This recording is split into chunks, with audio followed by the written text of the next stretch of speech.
교회를 사람들이 생각하는 교회와 하나님이 생각하는 교회가 다르지요.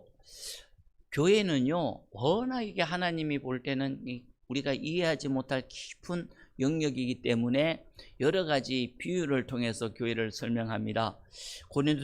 고린도전서 3장 9절에는 이렇게 되어 있죠. 우리는 하나님의 동역자요, 너희는, 교회는 하나님의 밭이요 하나님의 집이다.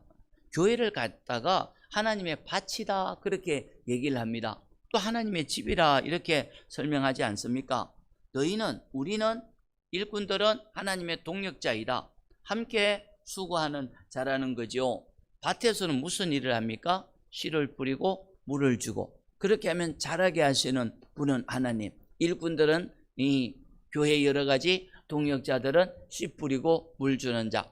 집이라면 또 어떻게 설명할 수 있겠습니까? 기초를 놓고 기둥을 세우고 집을 지어가는 기술자와 같은 사람들이 교회 일꾼. 그러면 집이 완성되면은 하나님이 그 가운데 계시는, 그래서 하나님의 집이라 하지 않습니까? 그렇게 밭에서 일하는 자, 집 짓기 위해서 일하는 사람은 주님께서 합당한 상을 주겠지요. 교회는 하나님의 밭이요 집이라는 것입니다. 그러면은 우리는 이 하나님의 동역자 일꾼들은요, 밭을 잘 가꾸어야 됩니다. 밭에 갔는데 풀만 가득하고 곡식 하나도 없다. 그러면은 주인이 상 주겠습니까? 아무것도 없지요. 곡식이 추수가 많아야 뭐 2분의 1을 주든지 10분의 1을 주든지 그렇게 주지 않겠습니까? 집지라고 했는데 터에 가보니까 집이 하나도 안 지어졌다. 그러면 무슨 월급 주겠습니까? 집이 아름답게 건축되어야 거기에 합당한 보상을 하지 않겠습니까? 바울은 씨 뿌리는 자였고 바울은 집 짓는 자였습니다. 바울이 어떻게 집을 지었는가 하는 것을 오늘 저희가 살펴보면서 은혜를 받을 것입니다. 10절, 내게 주신 하나님, 고린도전서 3장 10절입니다. 내게 주신 하나님의 은혜를 따라 내가 지혜로운 건축자와 같이 틀을 닦아두매 다른 이가 그 위에 세우나 그러나 각각 어떻게 그 위에 세울까를 조심하라 했습니다. 사도 바울이 자기를 어떻게 표현했습니까? 내게 주신 하나님의 은혜를 따라 내가 지혜로운 건축자와 같다 그렇게 하지 않았습니까? 하나님은요 바울에게 은혜를 주었어요. 그래서 바울은 내게 주신 은혜를 따라 하였습니다. 교회를 세우는 사람은, 밭이라고 하면 교회라는 밭에서 수고하는 사람들은 은혜를 받아야 돼요. 집이라고 하면 교회를 세우는 사람들은 은혜를 받아야 되거든요. 그래서 사도 바울이 내게 주신 은혜를 따라, 하나님은 바울에게 은혜를 베풀어 준 것이죠. 은혜를 따라 수고를 했다는 것입니다. 바울이 늘 직분을 얘기할 때, 사도라 하는 직분을 얘기할 때 늘 붙이는 말이 있습니다. 하나님의 은혜로 사도된 나 바울은, 하나님의 은혜라는 거죠. 내가 이만큼 공부하고 내가 이만큼 능력 있고 내가 이래서 사도됐다 이런 표현은 한 번도 안 씁니다. 하나님의 은혜로 사도된 나 바울은, 가만히 생각해 보면요 정말 하나님의 은혜예요. 원래 바울은요 교회를 존재하지 않아야 될 것으로 생각을 했지요. 그래서 집집마다 돌아다니면서 예수님 믿는 사람을 잡아다가 넘겼지요. 옥에다 넘기고 교회를 참멸하려고 했습니다. 그런 바울인데 어느 날 다메섹으로 가다가 예수님을 만났지요. 그리고 내가 잘못 생각했구나. 그리고 깨달았습니다. 그랬는데 어찌됐든 바울에 의해서 박해받은 사람들, 바울에 의해서 고생한 사람들이 얼마나 많습니까? 그런데 놀랍게도 하나님은요 그런 바울을 갖다 네가 교회를 세우는 일꾼 되라, 네가 이제 사도가 되라, 내가 복음 전하는 사람이 되라, 그렇게 하나님이 임명을 했지요. 가만히 생각해 보면 은혜라는 거예요. 은혜. 교회를 참멸하려고 했고 교회를 없애버리려고 했고 교회를 그렇게 못되게 한 사람들이 교회를 세우는 일꾼 된다, 그거는요 은혜 이외에는 표현할 수가 없지요. 바울뿐만 아닙니다. 모든 일꾼들이 은혜입니다. 베드로가 처음부터 그렇게 탁월했습니까? 엎지 않았습니까? 그런데 나중에 성령 주시고 수없이 그가 실수도 많이 했지요. 예수님을 3번도 부인했지요. 그런데 베드로에게 은혜를 주셨기 때문에 교회를 세우는 일꾼이 되지 않았습니까? 은혜입니다. 모든 사람은 그럽니다. 교회를 세우는 사람들은요, 한결같이 고백하는 것이 있습니다. 그냥 입에 바른 말이 아니고 중심으로부터 나오는 고백이 뭐냐? 10절이죠. 내게 주신 하나님의 은혜를 따라 내가 일꾼이 됐다. 은혜입니다. 은혜. 하나님의 은혜로 된 거죠. 은혜로 내가 지혜로운 건축자와 같이, 건축자라고 하지 않습니까? 원래 여기 나오는 건축자라는 것은요, 건축 현장 감독 이런 의미거든요. 건축을 할 때 감독이 있지 않습니까? 크든 작든 감독이 있는데 감독은요 꼼꼼히 챙겨야 됩니다. 그리고 모든 것을 책임져야 되지 않겠습니까? 감독이 꼭 해야 될 것은요, 집을 지을 때 꼭 챙겨야 될 것은 뭔가 하면요, 설계도대로 건축되는가 하는 것입니다. 감독이 만약에 설계도대로 하지 않고 자재 빼먹고 철근을 무슨 이만큼 하라고 했는데 요만큼 넣고, 그렇게 되면 건물이 부실 건물이 되겠지요. 나중에 되면은 수많은 사람들이 희생될 수도 있지 않겠습니까? 그래서요, 건축 감독들, 건축자들이 해야 될 거는 뭔가 하면요, 지혜로운 건축자가 되어야 됩니다. 그래서 사도 바울이 나는 지혜로운 건축자와 같다. 무슨 말입니까? 설계도대로 나는 건축한다. 하나님의 교회를 세울 때 내 나름대로, 내 생각대로, 내 주장대로 세우는 것이 아니고, 하나님의 교회를 세울 때 하나님이 원래 계획하신 대로 성령의 인도함 따라 설계도 따라서 나는 하나님의 교회를 세운다. 그게 지혜로운 건축자와 같다는 거죠. 그래서 꼼꼼히 챙기고 하나하나 챙기는 것입니다. 사도 바울이 한 일은 어떤 것인가 하면요, 기초를 놓는 일을 하는 것입니다. 10절 나오지요. 내가 지혜로운 건축자와 같이 기초거든요. 터를 닦아 두매 다른 이가 그 위에 세우나 그러나 각각 어떻게 그 위에 세울까를 조심하라 하였습니다. 터를 세우는 거지요. 터를 세운 거, 기초를 닦는 일을 하였습니다. 기초가 아주 중요하지 않겠습니까?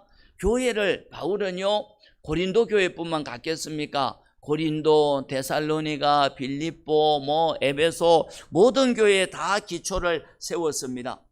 바울은 교회를 잘 세우려고 기초를 세우고 기초를 닦고 교회를 세워 나가면요, 교회를 허물려고 하는 자가 있습니다.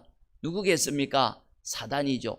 사단은요, 미련한 사람들을 충동하여서 교회를 허물려고 합니다. 교회가 세워지지 못하게 하거든요. 그래서요, 교회를 한마디로 표현하면 뭐냐? 영적인 전쟁터인 거예요. 성령의 인도함을 받는 바울과 같은 사람은 교회를 세우려고 하고, 사단의 충동을 받은 미련한 사람은 교회가 허물은지도 모르면서 교회가 허물어지는데 앞장을 서지 않겠습니까? 그래서요, 은혜가 필요한 거예요. 그래서 기도가 필요한 거고, 그래서 분별력이 필요한 거죠. 사도 바울은 교회를 세우려고 했다는 것입니다. 바울은 여러 지역을 다니면서 교회를 세우려고 했죠. 고린도에서 오랫동안 복음을 전파했습니다. 근데 바울의 사명은 원래 순회 선교사로서, 순회 전도자로서 고린도 교회가 어느 정도 서면 일꾼을 세우고, 다른 지역에 가서 또 전도해서 교회 세우고, 다른 도시에 가서 또 전도해서 교회 세웠거든요. 그러면요, 그 다음에 다른 일꾼들이 와서 교회를 세우면 좋은데 허물려고 합니다. 소문이 들렸습니다. 고린도 교회는요, 이러이러한 문제가 생겼어요. 고린도 교회가 지금 위태로워요. 넘어질 것 같아요. 다 무너질 것 같아요. 이러면요, 세워야 되잖아요. 영적 전쟁이니까. 자기가 직접 가지 못하면 제자들을 보내고 디모데를 보내고 누구를 보내고 교회 세우기 위해서 애쓰는 거죠. 또 어떤 데는 편지를 씁니다. 고린도전서, 고린도후서 다 교회가 위태롭기 때문에 쓴 편지들이거든요. 이게 다 교회를 세우려고 하는 바울의 애씀이고 수고고 노력이라고 하지요. 그러면 이렇게 수고하면 사람들의 환영을 받을까? 환영받지 못합니다. 처음에는 환영받지 못한 것이 많습니다. 어떤 사람들은요, 바울을 모함하고 뒤에서 수근수근거리고 없는 것도 있는 것처럼 하고 자기 입장에서 얘기하고 해서 바울을 완전히 매도하는 사람들이 얼마나 많이 있었는지 모릅니다. 예를 들면 이런 거죠. 바울은 12제자에 속하지도 않아. 나중에 어디서 예수님 만났다고 하는데 예수님 3년 동안 따라 다니는 사람도 아니야. 그가 무슨 사도권이 있겠어. 그렇게 막 얘기하는 사람들이 있었고요. 어떤 사람은요, 바울은 글은 잘 쓰는데 말을 잘하지 못해. 우리에게 왔을 때는 말을 버벅거렸잖아. 글은 그럴 듯 하는데 말을 잘 못해. 온갖 것을 통해서 바울이 교회를 세우려고 할 때 환영하지 않았습니다. 하나님의 교회를 세우는 것이 쉽지 않거든요. 중간에 포기하고 싶을 때가 얼마나 많이 있겠습니까? 환영하면은 일하는데 환영하지 아니하고 거부하고 욕하고 하는데 일하겠습니까? 자존심 상해서 하지 못하지요. 그렇게 생각하면은 교회를 세울 수 없습니다. 그렇게 자존심 상하고 욕을 하고 비난을 하고 뒤에서 수근수근하고 무리들이 모여서 말을 만들고 이럴 때라도요, 바울은 눈물을 흘리면서 기도하였고 계속 교회는 서야 된다. 이거는 사람과의 싸움이 아니다. 영적인 전쟁이다. 사단이 교회를 무너뜨리려고 한다. 그래서 눈물을 흘리면서 편지를 쓰고 또 사람들을 보내고 해서 교회를 계속 세우려고 했거든요. 고린도 교회뿐이겠습니까? 갈라디아 교회도 허물려고 하는 사람들이 있었습니다. 처음에는요, 갈라디아 교회가 은혜를 받았을 때는 눈이라도 빼갖고 바울에게 주려고 했거든요. 그런데 나중에 유대의 율법주의자들이 오니까 유혹을 받아서 바울이 전한 복음을 배척해 버렸습니다. 그래서 사도 바울이요, 얼마나 화가 났습니까? 그래도 그가 기도하면서 얘기하죠. 내가 전한 십자가 복음 이외에 다른 복음을 전하는 자가 있으면 천사라 할지라도 저주를 받을 것이야. 너희가 왜 또 그렇게 율법주의에 빠졌느냐? 어서 돌아오라 하면서 또 편지 쓰고 사람 보내고 기도하고 하거든요.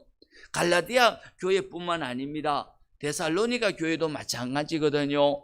처음 사도 바울이 데살로니가에 가서 복음을 전할 때는 믿음이 자라났고 소문이 퍼졌고 아주 견고했는데 나중에요, 이상한 사람들이 와서 잘못된 종말론을 퍼뜨리니까 일하지 않습니다. 예수님 곧 오실 건데 뭐 일하냐 하면서 그렇게 하는 사람들이 있었거든요. 바울이 또 이거는 아닌데 하면서 또 사람을 보내고 편지를 쓰죠. 너희 중에 일하기 싫어하거든 먹지도 말라. 예수님 내일 온다고 해도 오늘까지는 일해야지 하면서 또 교회를 세우려고 한 것이거든요. 이렇게 사도 바울이 사역하다 보니까 욕하는 사람도 많았고 뒤에서 수근수근하고 당을 짓는 사람도 많았습니다. 그런데 사도 바울이 포기하지 않았죠. 자존심 상해도 욕을 먹어도 포기하지 않았죠. 왜요? 왜 포기하지 않았습니까? 지혜로운 건축자는 어떻게 하든지 집을 지어야 되고 하나님께서 맡기신 사명이 교회를 세우는 것이기 때문에 여전히 교회를 세우기 위해서 수고하는 모습을 보지요. 그래서 사도 바울이 나는 지혜로운 건축자와 같이 틀을 닦아 주었는데 그 위에 집을 세우려면 어떻게 세우는지 조심해라. 율법주의도 안 되고 선행도 안 되고 사람 중심도 안 되고 그런 것은 상을 받지 못하니까 조심하라.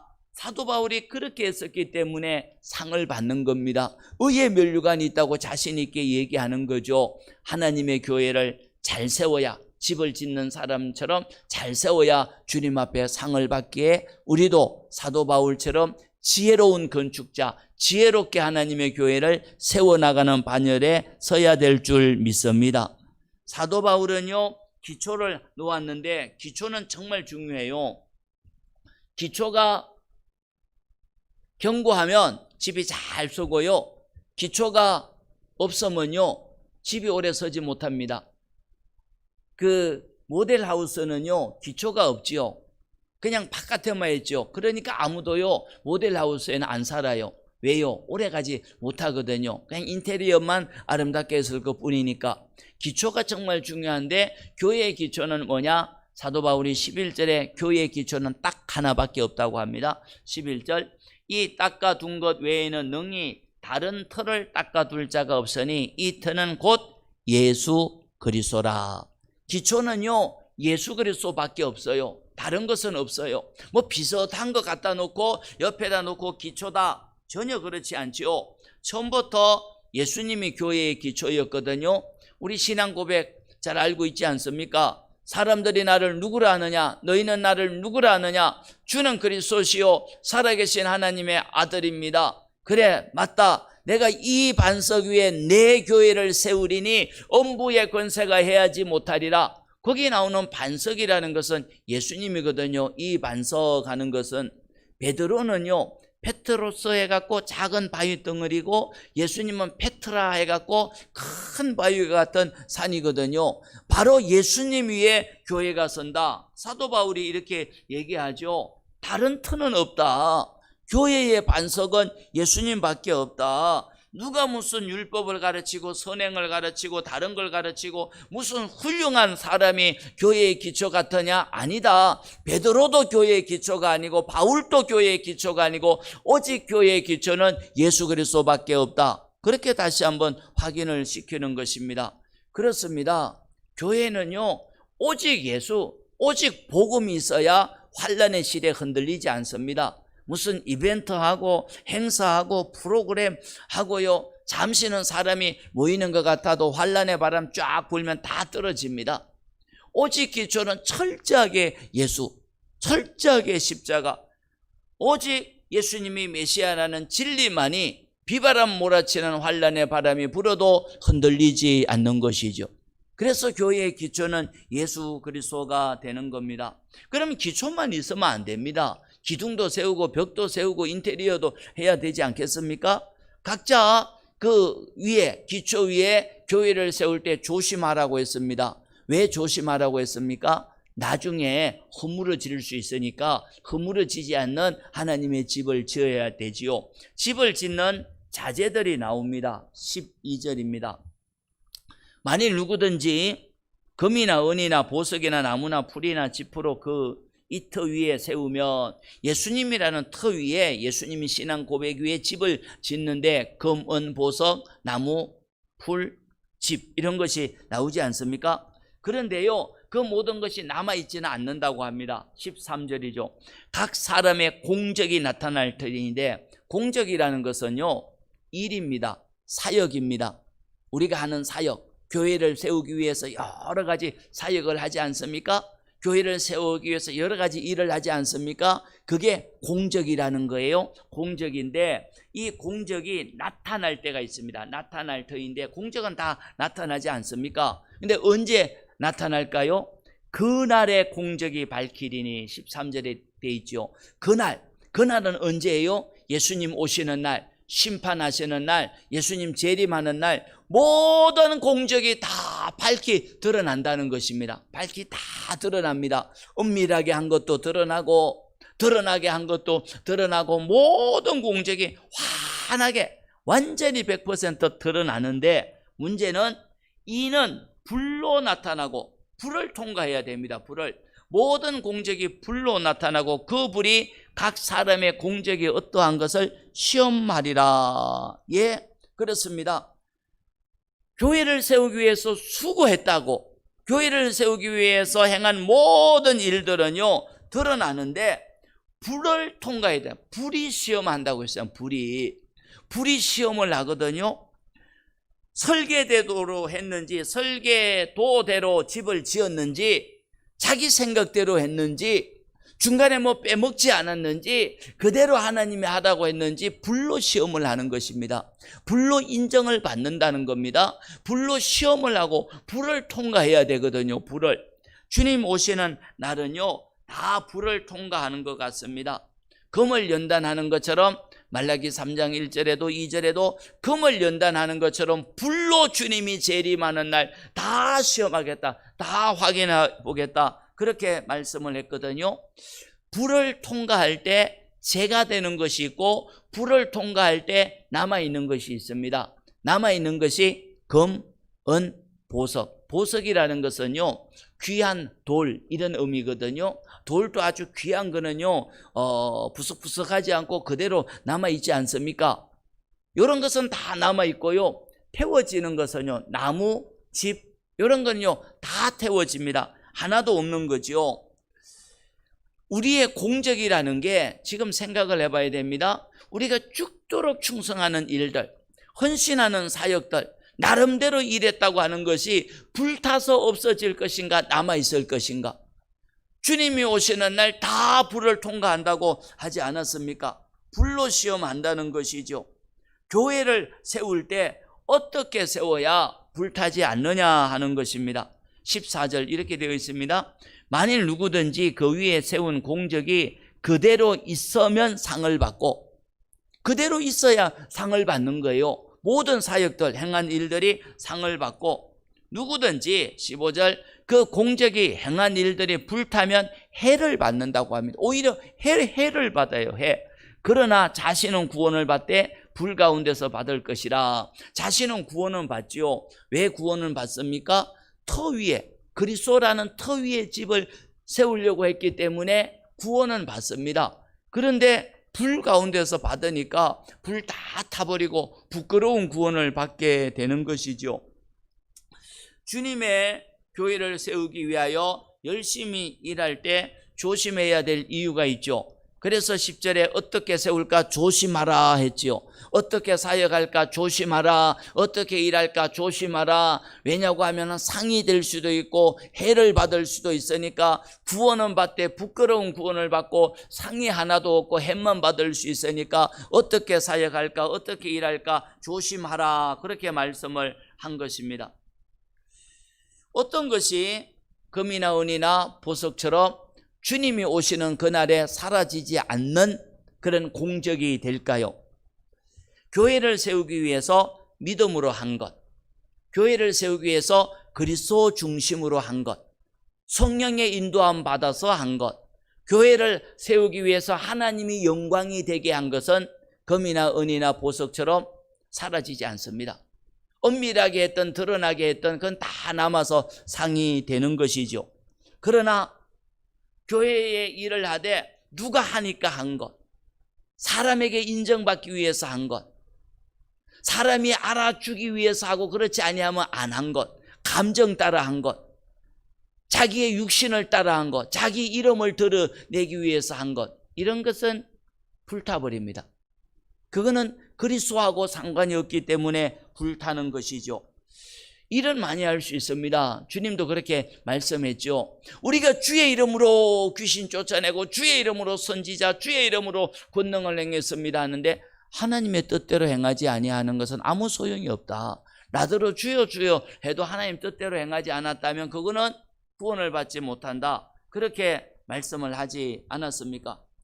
우리가 금식했는데요, 사람에게 보이기 위해서 했지. 우리가 기도했는데요, 사람에게 보이기 위해서 했잖아. 우리가 구제했는데요, 사람에게 보이기로 했지. 그날에는 아무 소용없어. 주님 이렇게 말씀하지 않았습니까? 금이나 은이나 보석처럼 영원히 남아있는 것이 뭐냐 하는 것입니다. 그런 것은 믿음으로 한 것입니다. 성령의 감동 따라 순종한 것입니다. 말씀 따라 한 것입니다. 그리스도 중심적으로 한 것이고 하나님의 영광을 위해서 한 것이죠. 누가 알아주고는 아무 상관이 없습니다. 주님 영광이라고 하면 자존심 상해도 짓밟혀도 아멘 하면서 한 것이, 그것이 이제 금이나 은이나 보석으로 하나님의 교회를 세운 거지요. 자기 중심적으로 하고 자기 이름을 위해서 한 거는요, 나무나 이렇게 풀처럼 다 불타버립니다. 환난 한번 딱 불면 다 불타고 없어지고, 시험 한번 딱 다가오면 다 날아가고 없어지고, 유혹받으면 다 사라지는 것 아니겠습니까? 교회를 위해서 수고할 때도 잘 하도록 조심해야 됩니다. 교회 사역뿐만 아니고 삶의 현장에서 살아가는 것도 다 교회를 세우는 거하고 연관이 됩니다. 예를 들면요, 내가 정직하게 일하고 배려하면서 일하고 예수님의 성품이 나타나게 그렇게 일하면요, 옆에 사람이 그러죠. 와, 예수 믿는 사람 다르네. 나도 예수님 믿어야겠다. 그래서 한 사람 한 사람이 전도되어 오면 교회를 세우는 것입니다. 그런데 내가 살아가는 모습이 부정직하고 불의하고 감정 따라 살고 하면요, 예수 믿으려고 하는 사람이 아무개 같으면 교회 안 나가. 그러면 교회를 세우는 것입니까? 세우는 것이 아니죠. 그러니까 우리가 살아가는 삶의 현장은요, 사실 교회를 세우는 거하고 연관이 되는 것입니다. 그 모든 것이 그리스도의 심판대 앞에 나타나게 되는 것이죠. 구원은 받았지만 우리는 아직까지 세상에서 살아갑니다. 천국에 올라간 것이 아니죠. 그러니까 사단이 계속 충동합니다. 사단이 어떻게 충동합니까? 육신적으로 살도록 충동하는 거죠. 사단은 육신을 부추겨서 자기중심적으로 살도록 그렇게 충동하는 것입니다. 사단의 유혹에 넘어가면요, 사역을 해도 일을 해도 내 중심입니다. 육신의 중심이 되는 거죠. 그런 것들은요, 죄가 되어서 주님 올 때 하나도 남아있지 않는 것입니다. 그러나 성령의 감동을 따르면 다르지요.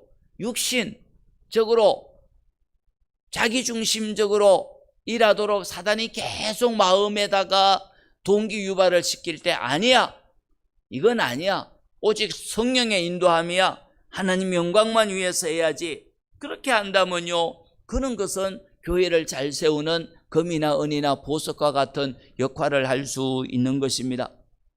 세상에서의 우리의 삶은요, 성령이냐 사탄이냐, 육신이냐 영적이냐, 그 싸움의 각축장이라고 할 수가 있는 것입니다. 성령님은 계속해서 말씀 순종해야지, 성령님은 계속해서 주님의 영광만 위해서 일해야지, 그렇게 가르치지 않습니까? 사단은요, 야, 너의 이름이 누군데, 네가 누군데 어떻게 너한테 그럴 수 있느냐, 계속 육신을 부추겨 갖고 교회 일을 하는데 나무로 짓는 것도 나중에 영원히 남을 것처럼 그렇게 착각을 하게 만드는 것입니다. 이제 우리는 선택해야 됩니다. 시시각각 선택해야 됩니다. 우리가 주님을 신뢰하고 성령의 감동을 따르고 말씀을 신뢰하면서 교회를 섬길 것인가, 아니면 내 육신, 내 이름을 통해서 내 이름 중심으로 교회를 섬기고 할 것인가, 그걸 선택해야 되는 것입니다. 내가 죽고 그리스도가 살 것인가, 사랑으로 할 것인가, 미움으로 할 것인가, 영으로 할 것인가, 육신으로 할 것인가, 내 중심인가 그리스도 중심인가, 정직인가 거짓인가를 끊임없이 우리는 선택해야 되는 것입니다. 그런 선택이 하나님의 나라, 하나님의 교회를 세워나가는 것 아니겠습니까? 가만히 생각해 보면요, 은혜가 떨어질 때는요, 내가 죽고 내 안에 예수님이 살아가면 손해볼 것 같아요. 맨날 나는 죽어야 되냐, 맨날 나는 짓밟혀야 되냐, 손해가 습니다. 그래서요, 나는 이렇게 살지 아니할 거야, 그렇게 생각하면서 내 중심으로 돌아가면 그거는 나무나 짚으로 집을 짓는 것처럼 심판대 앞에서는 하나도 남지 않는 거죠. 손해보는 것 같지만 섬겨야 돼. 손해보는 것 같지만 겸손해야 돼. 이름이 없는 것 같지만 배려해야 돼. 아무도 안 알아주면 어때? 주님 영광이면 되지. 하나님 신뢰하면서 해야지. 그런 식으로 일을 하는 것은 검은 보석으로 집을 짓는 것이라고 할 수가 있거든요. 그렇게 살아가려고 하면요, 오직 주님의 영광만 위해서 일하려고 하면요, 하나님이 은혜 줘요. 그래서 사도 바울은요, 내게 주신 은혜로 말미암아, 내가 사도된 건 하나님의 은혜로 된 것이고, 남들보다 다른 사도보다 더 많이 수고한 것도 하나님의 은혜로 된 것이고, 내가 고난을 많이 받은 것도 하나님의 은혜로 된 것이고, 사도 바울은요, 어떻게 하든지 내 중심이 아니고 하나님 중심으로 교회를 세우려고 하다 보니 고난도 많았고 힘든 것도 많았고 박해도 많았지만 은혜를 계속 베풀어 주니까 마지막 임종할 때까지 교회를 잘 세우지 않았습니까? 우리는 시시각각 선택해야 됩니다. 자존심 상하고 손해를 보는 것 같아도 오늘 또 성령의 인도함 따라야 돼, 말씀의 인도함 따라야 돼, 그렇게 해야 됩니다. 육신을 따라가서 시기하고 정죄하고 담을 쌓고 불의하면요, 주님 올 때 아무것도 남지 아니하는 것이거든요. 최후의 심판 때 우리가 주님을 위해서 섬긴 모든 공적들, 일이라고 했어요, 사역이라고 했어요, 수고한 것이라고 했어요, 다 드러나요. 그날에는 다 밝히 드러나는데 불을 통과해야 된다는 것입니다. 주님은요, 불꽃 같은 눈동자로 다 보시기 때문에 다 압니다. 우리 중심까지 다 아는 것이거든요. 육신을 따라 자기 중심으로 했나 성령을 따라 그리스도 중심으로 했다는 것을 다 확인하고 불로 드러나게 되는 겁니다. 교회는 뭐냐? 하나님의 집이라고 했습니다. 하나님의 집. 기초는 누구냐? 예수 그리스도라고 했습니다. 그 위에 집을 세워야 된다고 했습니다. 자재는 뭐냐? 금이나 은이나 보석이나 나무나 지피나 풀로 자재를 사용한다고 했습니다. 그러면 주님이 오실 때 남아있는 거는 뭐냐? 믿음으로 한 것, 성령의 감동으로 한 것, 그리스도 중심으로 한 것, 하나님의 영광을 위해서 한 것은 남아있어서 상이 된다고 했습니다. 그대로 있으면 그렇게 한 것은 상을 받고 14절 아닙니까? 각각 행한 대로 상을 받고, 만약에 그러지 아니하고 육신적으로 세상적으로 자기 이름, 자기 감정, 자기 탐욕을 위해서 했으면 다 불타서 그런 것은 해를 받고 오히려 해롭게 되는 것이죠. 우리는 모두가 주님의 집을 지어갈 그런 일꾼들입니다. 다 하나님의 교회를 만들고 하나님 나라를 만들어 가야 될 일꾼들이 아닙니까? 그러므로 조심해라. 어떻게 교회를 세워야 될지 조심해라. 너희가 행한 모든 것은 그날 주님이 오시는 날 다 드러나기 때문이다. 다 드러납니다. 모르는 것 같아도 다 드러나지 않습니까? 요셉이가 팔려갈 때 누가 팔았는지 다 알지 않습니까? 누가 요셉을 죽이고자 했는지, 누가 팔려고 한지 알지 않습니까? 그래서 나중에 총리가 됐을 때 시몬이가 죽이려고 했으니까 시몬을 잡아서 혼자 놓고 나머지는 돌려보내지 않았습니까? 유다가 와서 다 돌이키면서 또 내가 팔려고 했는데 하고 회개하니까 또 다 구원해 주지 않습니까?